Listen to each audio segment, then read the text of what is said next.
Let's make pizza at home today and that too with wheat flour.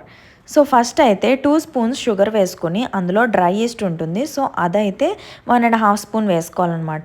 So రెండింటిని వామ్ వాటర్తో mix చేసుకోవాలి. వామ్ వాటర్తో mix చేసుకున్న తర్వాత దీన్ని ఒక 10 to 15 మినిట్స్ పక్కన పెట్టేయాలి.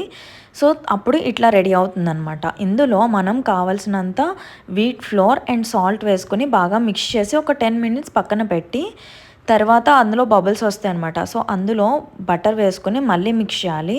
సో ఇప్పుడు మనం ఎందులో అయితే ప్లేట్ చేసుకుందాం అనుకుంటున్నామో దానిపైన ఫస్ట్ బటర్తో గ్రీస్ చేసుకుని సో దీన్ని బాగా పలుచగా ఎంత వీలైతే అంత పలుచగా స్ప్రెడ్ చేసుకోవాలన్నమాట. స్ప్రెడ్ చేసుకున్న తర్వాత ఫోర్క్తో ఇలా ఘాట్లు పెట్టుకోవాలి.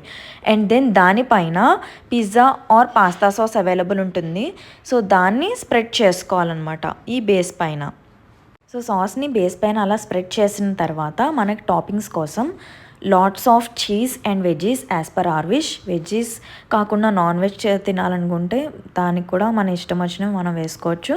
సో ప్రజెంట్ అయితే వెజ్జెస్తో చేస్తున్నాం కాబట్టి LADS of cheese, corn, capsicum, onions and carrot వేసుకున్నాము. అండ్ దానిపైన సో మనకి నచ్చిన టాపింగ్స్ లైక్ వెజ్జీస్ అన్నీ యాడ్ చేసుకుని lots and lots of cheese కూడా యాడ్ చేసుకున్న తర్వాత chilli flakes, oregano and mixed herbs కూడా కొంచెం వేసుకోవాలి. అండ్ దెన్ అవెన్లో చేస్తున్నాం కాబట్టి 100 degrees to 20 to 25 మినిట్స్ పెట్టాము. థిన్ క్రస్ట్ పిజ్జా కాబట్టి 20 to 25 మినిట్స్ సరిపోతుంది.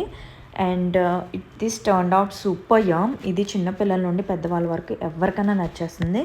And it is home made with wheat flour కాబట్టి గిల్ట్ ఫ్రీగా ఎవరన్నా తినొచ్చు.